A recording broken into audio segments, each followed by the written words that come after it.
Journey Towards Healing has been around for about 10 years, and about 2 or 3 years ago we started thinking about having an international conference in which two things could happen. One being that we could showcase the work that we've been doing here in Northern Ireland, not just us but other groups that are around, and showcase that on an international stage. And then the other thing was that we could also learn from other people's experience in other parts of the world. So the vision really was for an international dialogue.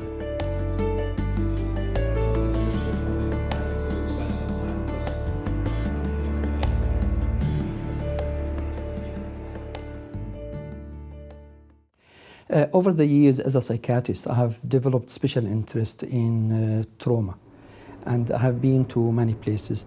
In 1969 in Belfast, drastic troubles began. Trauma is a trauma, whatever the reason behind it. Sexual abuse, earthquake, trouble, shooting, we call it trauma.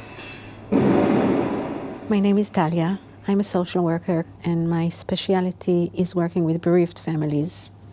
And I came to the Israel Trauma Coalition, which is an organization I'm now the director of, 10 years ago, when it was decided to bring together service providers who specialize in different aspects of trauma response to work together and provide a larger, comprehensive continuum of response to terror victims.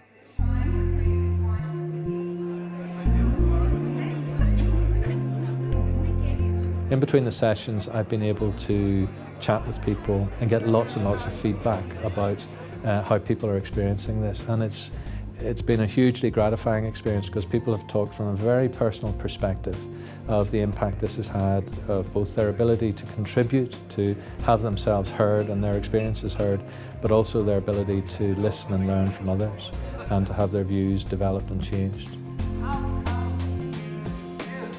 Bringing people with theological, psychological background together creates a very interesting dialogue.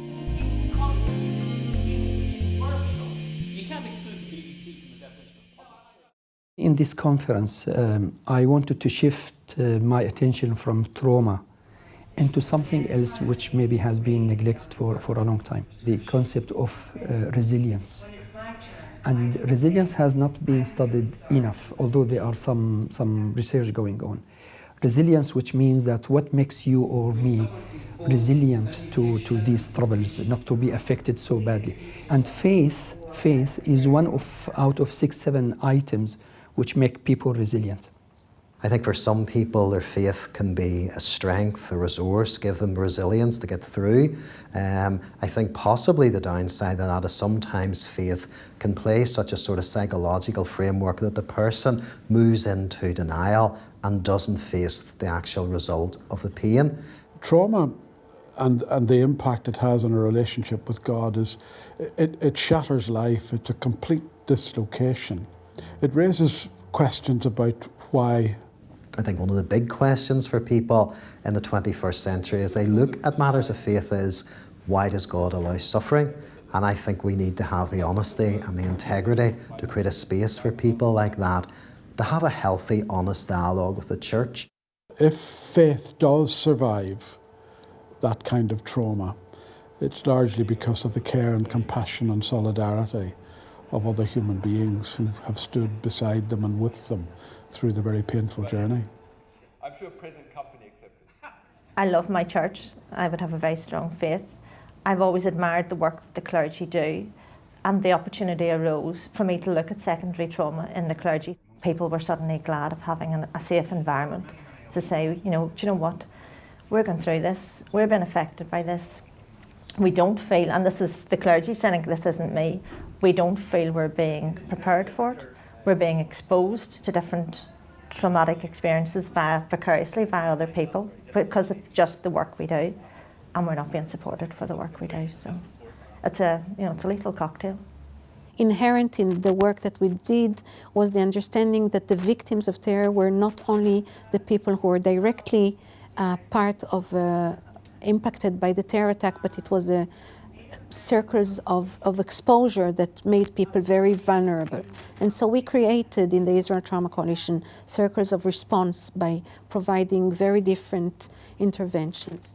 Secondary trauma is a bit like walking through water and not expecting to get your feet wet. So you cannot do the work that you do without being affected in some way. What happened over these last 2 days was a different sort of conversation. And the output, I think, is now different in that people, I hope, have seen that there is capacity for change here. It is possible for a whole society to change, to move past violence into peace, and for people within that, individuals who've been affected by it, to have a voice and to be able to have their needs met. Interfaith work is particularly important in relation to Northern Ireland. If the troubles have divided us, so maybe the pain and the trauma and the suffering could unite us. These are really important days for us to get our act together around this, and for people who have a vision for this being different and who are on the ground doing this work to be able to be mobilised, to actually have a voice that can be heard by politicians and church leaders and others, and that can really make a difference.